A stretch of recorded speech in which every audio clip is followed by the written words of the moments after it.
AG, terdakwa anak kasus penganiayaan mantan kekasihnya D dituntut 4 tahun penjara.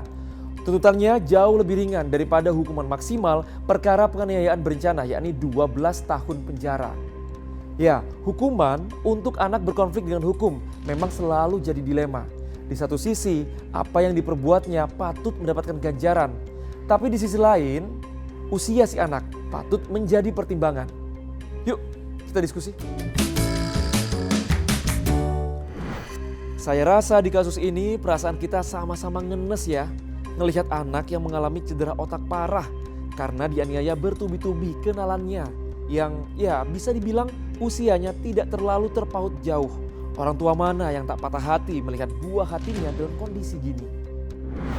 Penyembuhan tak hanya luka fisik tetapi juga mental. Mental korban, keluarganya. Ya, hukum harus benar-benar ditegakkan.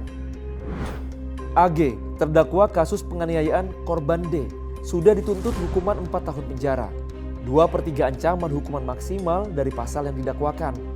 Hal yang disebut meringankan tuntutan ini karena usia AG yang masih belia.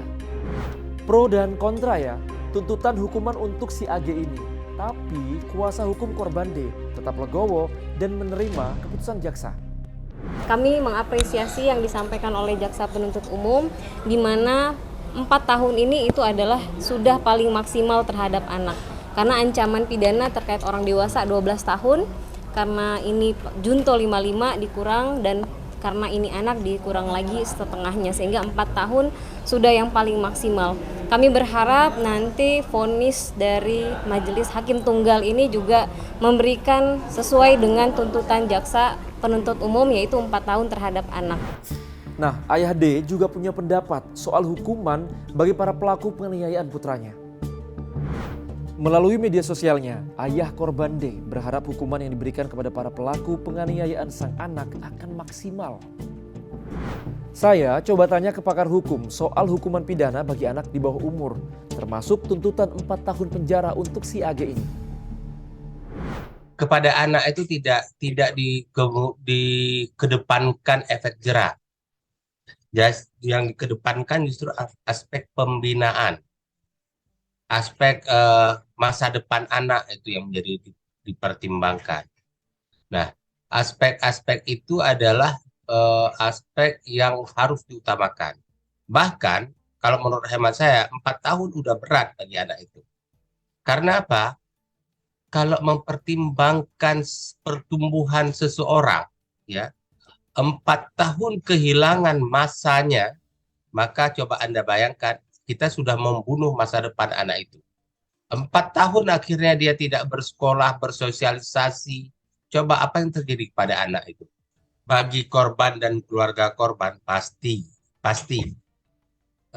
menginginkan adalah yang seberat-beratnya kepada pelaku kejahatan. Itu normal. Saya bisa memahami orang tuanya David ya.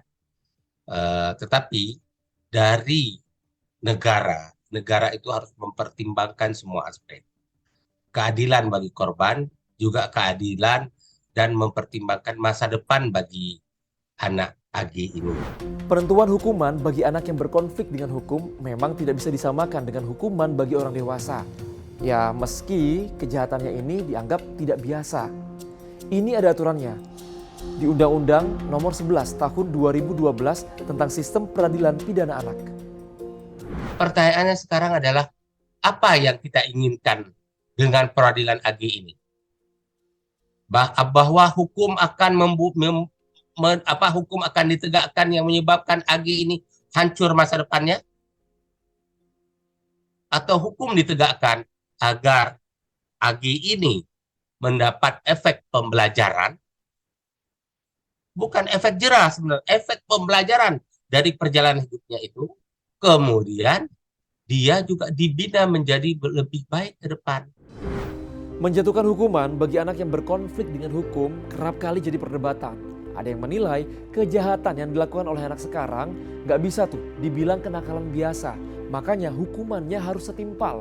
Dan yang utamanya lagi, bagaimana biar si anak ini tidak lagi mengulangi perbuatannya. Kalau menurut kamu gimana?